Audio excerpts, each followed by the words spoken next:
You get a magnesium? You have one of these? Yeah. Are we doing the scary stories? Oh man, I barely remember that. Some people believe if we repeat stories often enough, they become real.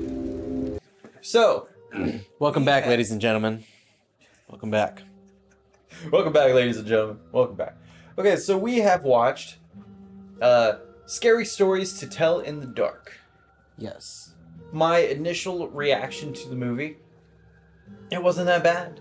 I had a lot of expectations for this movie because this book came out when I was a very little child. Uh-huh. And it was always at the book fair. I don't know if a lot of people don't know those, but it was at a book fair at school, and my brother had gotten it. And he would always like to read the stories aloud. And of course, me, an idiot, would listen to them. And they'd scare the shit out of me. They were some legit scary stories. You know about the... So I had a lot of expectation for this movie. I was like, okay, I don't get scared. So let's hope to God that these stories, poke at some flashback trauma. And scare me. But I didn't get that entirely. I got more of a PG-13, scary movie type. Well, that's when I was coming into this movie, I felt Goosebumps kind of thing. Just Goosebumps meets Conjuring type thing. Erie, Indiana, Stranger Things. I mean, that's basically what was going through my head. Like, Are You Afraid of the Dark? Yes. But with a bigger budget. So that's what was going through my head, and so I didn't get let down whatsoever. Mm-hmm. It's exactly what I felt. It was a good movie. It's a good, scary movie for kids. Yes. That movie, if you are under 13, I will have to tell you it's going to scare the shit out of you. Yeah, it's going to if not, scare those kinds of kids. You have some serious issues. So it begins. Yeah, tell us how it begins. Kind of seeing the whole entire town. You just kind of follow. Get the whole feel of aspect. Get the whole feel of the town. And then it comes in onto some kids. And, well, I say some kids. It really just follows the girl kind of being a loner. And then she gets a phone call from her friends. And her friends are like, hey, we got to do it tonight. This is our last chance. This is going to be our complete last chance. What happens? They get together, dress up. It's Halloween. And they have planned to mess with the bully. Basically screw with the bully. Right. That's right. So I enjoyed the two friends real quick. You have the one loner girl. Then you have the two friends. Augie, I like Augie. He was funny. He was like he was the comic relief. He was the smart one. Augie was the smart guy. Then the other guy, who was the Jewish kid, he made sure to say that. What was... Oh, his name was... I know it. Chuck. Was Chuck the long-haired kid that got hugged to death? Yes. Okay, him. I liked him. He was very funny throughout the whole movie. Chuck. We'll skip ahead for a second. I love the fact that when he was like talking to his sister, he was like, "Oh, you popping your zits," and she's like, "Oh, get out of here!" And she shut the door. He's like, "Oh, my banana." That was awesome. I remember that. Like, oh, my banana. Okay, moving back. So they are having this little dynamic. There's three people having this little dynamic. The one chick, she has... I cannot for the life of me remember her name right now. Her character in the movie? Yeah. Her character's name. Don't ask me. I don't know why. She is lonely because, and it kind of glosses over, that her mom is no longer around. We don't know why. Stella. There we go, Stella. So Stella's mom is not around. We don't know why. So she stays... She has no friends. All of her friends said, no, we don't want to be your friends anymore. She became the laughingstock of the entire town because it's a small town. So, we then get introduced to the bully after they kind of fight back. You see Chuck earlier taking a dump and then fishing out his dump and putting it in a plastic bag. Yes, paper bag. That was. He rolls it up. He gets it ready, and That's commitment. His That's sister, at the point of level where you say about your boys, I've had enough of this shit. His sister catches him, and he's like, "Can I have some privacy in here?" Get out! He's got a spoonful of poop. So of course, they're fighting back against the bad guy, or against the bully. So they're throwing eggs at it. The bully at his car. The bully reverses back, and then they throw some flaming crap in there. Gets on the guy's lap. Gets on his lap, and he's like, "What smells like crap." Yeah. He gets out. He's like, "I'm gonna kill you guys," and they start running. We got him, guys. They run through the forest. They run all the way over to an old. Well, I say old. It's a regular drive-in that's going on. They climb the fence. Oh, this is where we get introduced into our diverse character. What was his name? Juan Miguel Carlos Ramon Morales. I just love the Juan Miguel Carlos. I was like, wow. You know, Ramon was not as cliched as every other name you just said. I'm Hispanic. I can go that far. They make us who we are. That can be scary. Eat it, Harold. So they're running, and then they jump in Ramon's car to hide. Mm-hmm. Bad guys show up, or the bullies show up and like, hey, blah, blah, blah, blah, blah. And they're, of course, they throw out a little bit of racism. Then they insult the girl. They're trying to coax them out. That's what it is. Trying to antagonize them to get out, and it doesn't go their way. And of course, the matinee guy's like, "Hey, you gotta be in your car to watch this here movie." I don't even think it was the matinee guy. I think it was somebody who was passerby actually there. Oh yeah, he was a guy in a car. He was like, "Hey, get the frick get out out of here! I'll walk you out. I'll show you the exit." Yeah, and they're like, "Let's go, guys." It's an adult. And so, though, real quick, they were watching. What movie were they watching on the screen?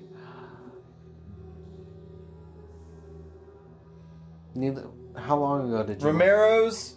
Oh, they're watching Night of the Living Dead. Night of the Living Dead. Yes. 1968, George A. Romero's. Yep. Yeah. They were watching that. That's right, because they were in the cemetery. No, they were at the house scene where it was busting in, right? So, they were watching that, and that's a good little homage.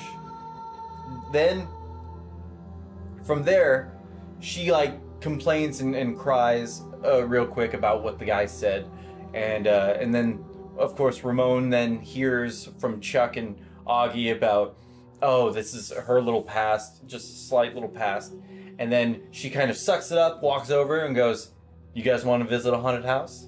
Yeah, let's just brush it off. Yeah. Okay, now that we've established a quick little intro for us, let's get over to the scary part. So they go to the scary house. It was literally a little, one of those fair rides where you get the ticket, you pay them, it's like, okay, sit in the buggy, here we go. The entrance, it's kind of spooky, okay, here we go. And then that's where all the scary starts happening. But see, I like that kind of pacing for a kid's movie. It's literally what it is. But it was rated R, right? No, it's PG-13. It's PG-13. Yeah. I like it because it is that changes a lot. It is a kid's book. This was just as intense as when the movie Stay Alive came out. Because I remember going to that as a teenager at 13. I was like, yes, I'm 13. I can go to see this movie. Stay Alive. Yeah, so I get that feel. It's like, it's the movie you want to take your, if you're 14, you want to take your date on. Yeah. You're definitely going to get scared. Well, okay, so they get into the house. Mm-hmm. Of course, they're telling the stories of what the girl would do. I think her name was Sarah Bellows? Sarah Bellows, yes. That was the writer of the book. Yes. Scary Story book. And the whole lore of what she would Sarah do. Bellows. Tell us a story. Sarah Bellows wrote a book. And so, of course, you have a little scare sequence with Chuck running away, trying to scare Augie, and then he runs into this basement. You know, he runs upstairs and goes, hides in a closet. That's right. Opens it. There's a dog. What's funny is I was watching this with my girlfriend as it was opened, and it just showed a dog and an old woman, but the dog is staring. My girlfriend goes, "Oh my god, that's so creepy." It's just because it's a dog. I guess it was a Rottweiler, so it was kind of a scarier dog. Actually, it might have been a Doberman. It was a Doberman. Doberman? Because those are bigger than... But, skinnier than a Rottweiler. Dobermans are skinny, pointy looking ones. So, yeah, it was the Doberman, and it was just staring. And that creeped her out a lot. And so, that's the way I looked at this movie. It's not a scary movie. It was like creepy little scenes. Just little creepy things. At this point, I was like, okay, so we're going to get this kind of movie. But that's good. Let's see what it... Well, then, of course, they're like, "Hey, guys, come down here. I found a spot to do all this shit." We found her actual place. Her room, her bedroom that they kept her in, behind the secret pantry door. Don't forget, the bullies are still chasing him. Well, no, that's just it. They weren't chasing him. But they found him, though. They found him because his car was parked in front of the house. And they passed by. And it was the same house. Yeah, and they passed by it, yeah. And so, of course, now... them stumbling upon them and be like, "Oh, look, I found this thing." And they shut it on him, and even threw his sister in there, or threw Chuck's sister in there, and locked it. Of course, the guy was drunk. The bully was drunk. It was her ex-boyfriend. His name is Tommy. Of course. We never established. It's always a Tommy, a Matt. It's always a Michael. It's always a Jeff. It's always some masculine name. Wow. So a male bully is always some kind of masculine name. Yeah. If his name is like Truck, expect some trouble. So, no guy named Diane. Oh.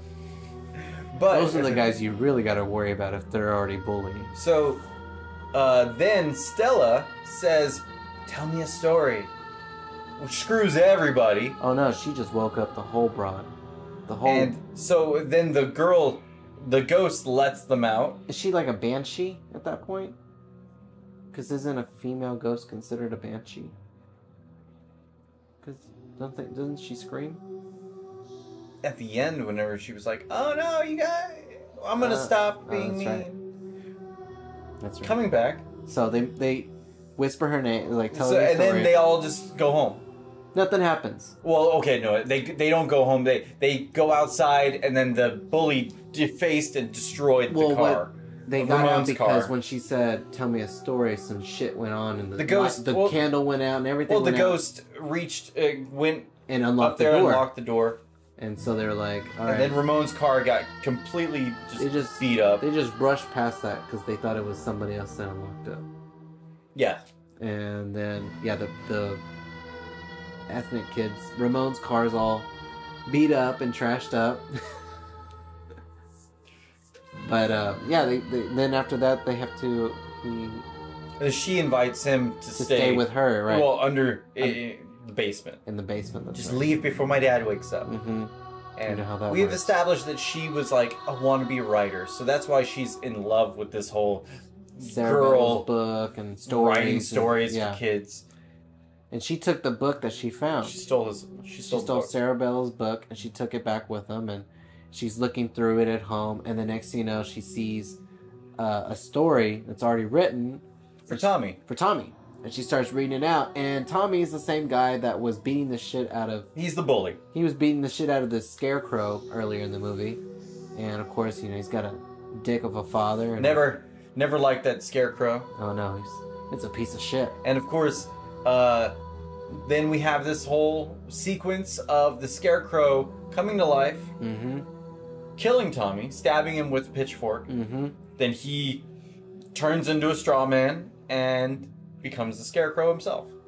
That's right. And then he becomes the scarecrow because it's wearing the Leatherman jacket at the end. When they're looking at it.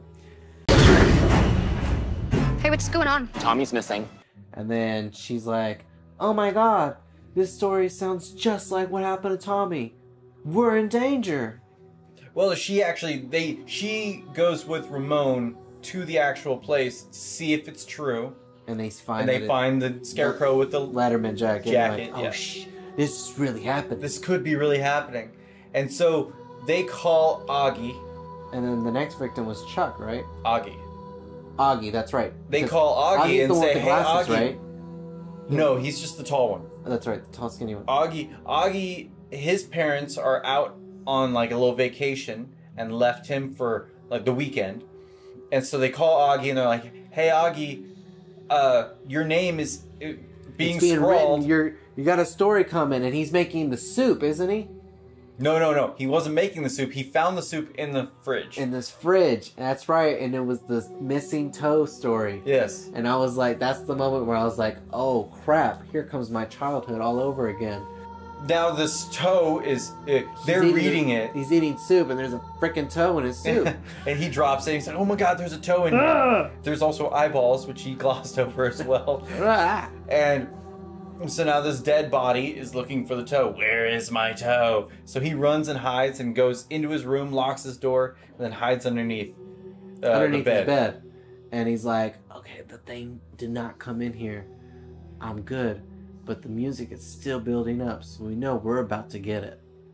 So he crawls out, looks around, and then... I thought it was going to be on top of the bed. I thought it was going to be on top of it. It's under the bed and pulls him back into the darkness of the wall. Yeah. And so when they move the bed, when the friends finally get there, and it's always the last minute, and they move the bed because they knew from the story, and they looked, and sure enough, the claw marks led right to the wall itself. Mm-hmm. So he went right into the depths of the darkness. Then after that, the kids all meet at the... At this point, it's serious. Oh, yeah, no. And then the kids all meet at the drive-in during the day, or it's evening-ish.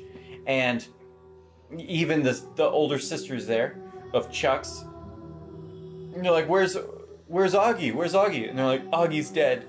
Or he's gone. Augie's gone. Augie's gone. And he's like, what? And so I like how Chuck gets the book. And he's like, what? No. And he's freaking out. But at the same time he's reading it. He ate a toe? Yeah, I love that about him.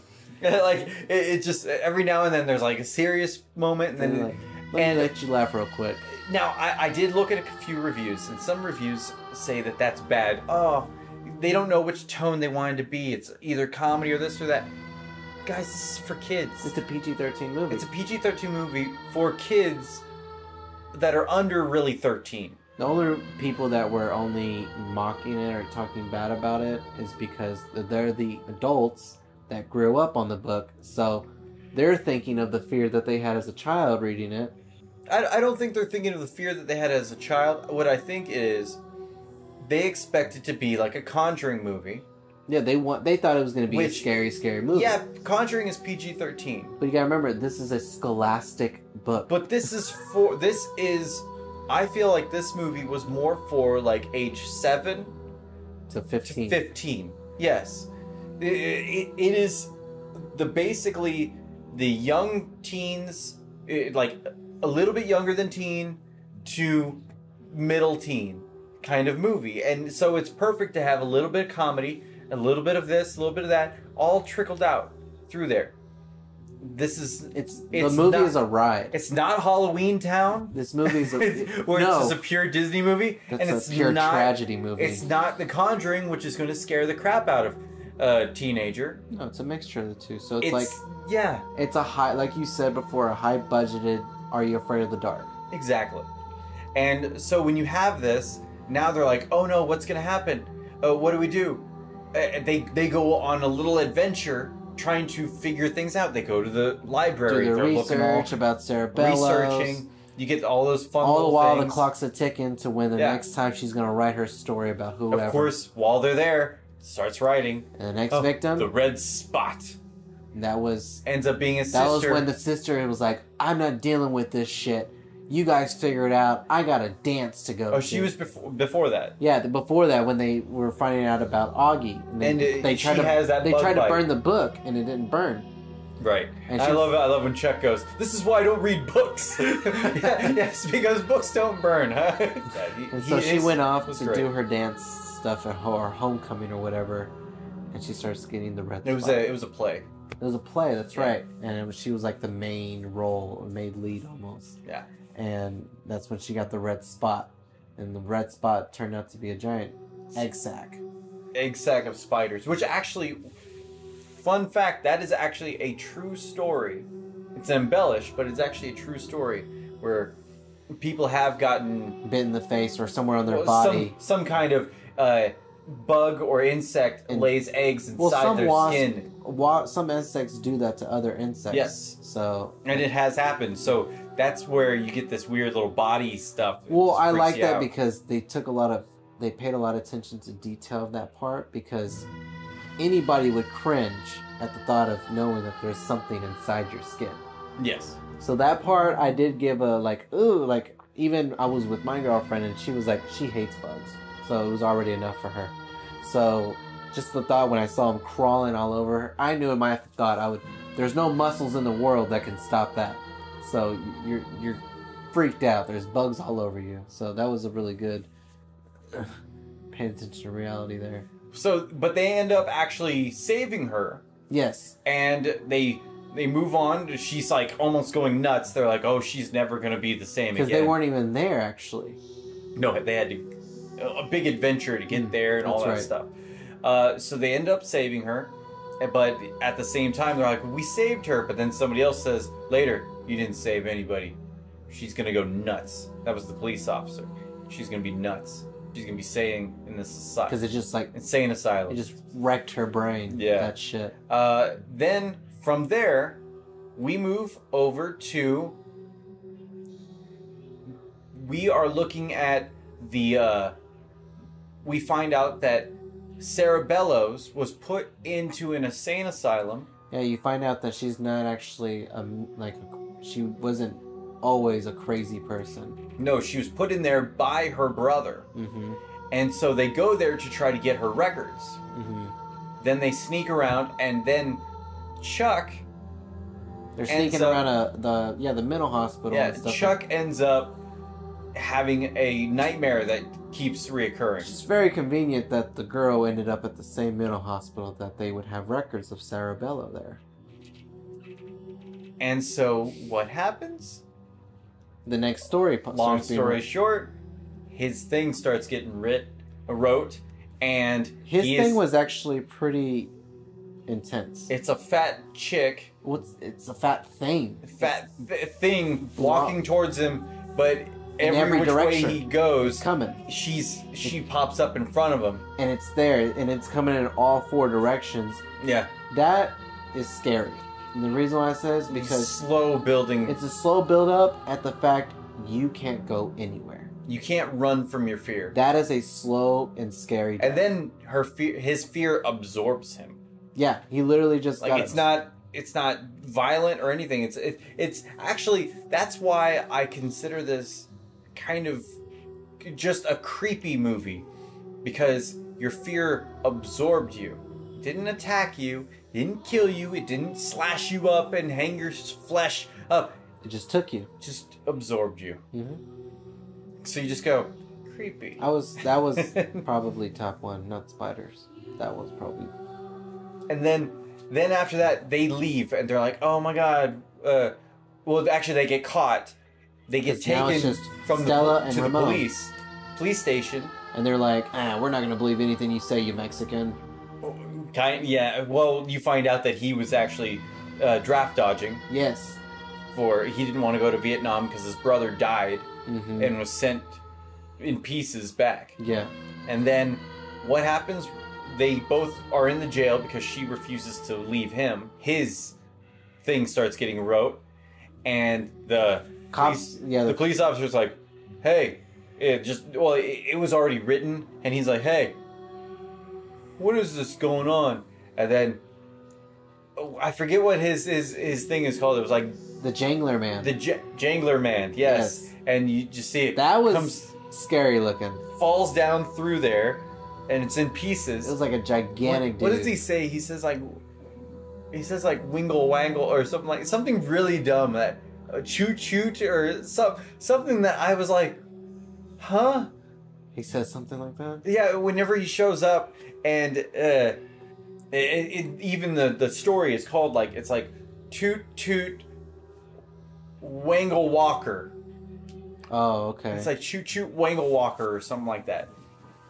But yeah, so he puts himself together and he's like an 8-foot tall monster looking dude. And he's always, like, even whenever he puts himself together, he's still kind of like flopping around. Broken up. And he beats the crap out of the police officer, Just throws kills him him, in there. And then, of course, he's trying to get into the bars after the kid. And once he's halfway, the girl, Stella, that was already getting the keys from the police officer who's dead, she gets out, gets him out, and it's a very intense sequence, actually. I actually really surprised. It's an edge on your edge of the seat type of moment. I was really surprised how they worked that. It was a very interesting, simple, but fun scene. Quick, literally one set, and it's like Yeah. building up to all this big shit happening, yeah. And then moving from there, they, of course, run away, and then he takes the police car. He's like, you go over here and tell her that she's not the cause of all of this. And then I'm going to go over here, and I'm going to distract the Jangler Man. So he's driving, and of course the Jangler Man's attacking. He eventually... That was an intense car scene, too. Yeah, he eventually Crashes. wrecks the car. What an idiot. And then he runs over, and then she, actually, let's go to her. She goes to the house, gets in there, her story gets written, and she is now in a haunted house, and she becomes Sarah. Bellows. And so now the family's looking for her. Mm-hmm. All the while, Ramon, makes it to the house, finds the book, but he's also being chased by the Jangler Man, so he's now running around through this broken down house while she is in like an alternate reality of the house. And it's a very intense sequence. It almost reminds me of The Frighteners. Okay. Of just the ending sequence where it's every now and then he'll see like the past and it goes back and they're in there, but she's actually in this alternate reality, not just seeing it. Yeah. And see, like, she's trapped in it, so, like, even if they're sitting in the same spot, they don't know that they're there. Right. And so she's trying to figure things out, and she actually breaks down when she gets she's actually locked stuck in the bottom. Past. If anything, she's a time traveler. Because there's a part where he finds her glasses, and they're aged and cracked. So that means she went back in time. In a weird sense, yes. And she gets put at the very bottom and locked in. She's crying and freaking out. And at that point, Ramon finally gets caught by the Jangler Man. He's being choked, and you're like, this is a very intense sequence. And she then tells Sarah, this is your story. Let me tell you a story. Your stories are killing people. You didn't kill people way back when, but you are now. Yeah, she tries to give Sarah Bell's like, I believe in you. You're not the monster. It was your family. Oh yeah? If it's so true, write it in blood. She gives her a pen to be able to stab herself and then write the story in blood of what's the truth. And then it just literally stops Sarah Bell. Well, she freaks out for a second, and then it's done. That's it. It's done. She lets out a yelp.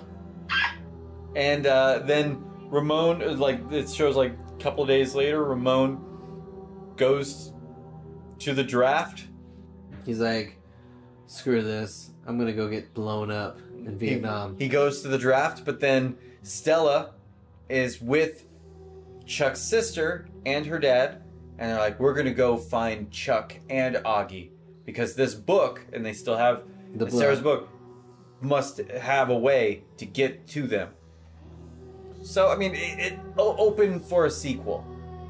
Well, because there were multiple books. So I guess that gives them leeway, leisure to select certain stories that were... And keep making more. Making more movies.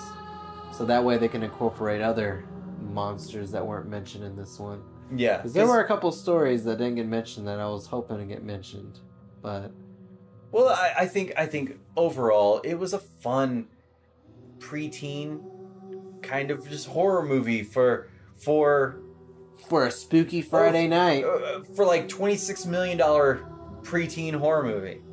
It was fun. It was good. It was good. I enjoyed it. Yeah, I totally recommend it for anybody who's out looking for just a fun, creepy movie. I put it on the same lines of like a It Follows kind of a. It Follows was trash to me. Well, I give this movie 2 Shaw Bros.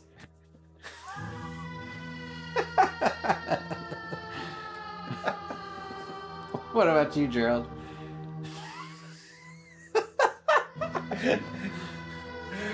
Was it not Shaw enough for you?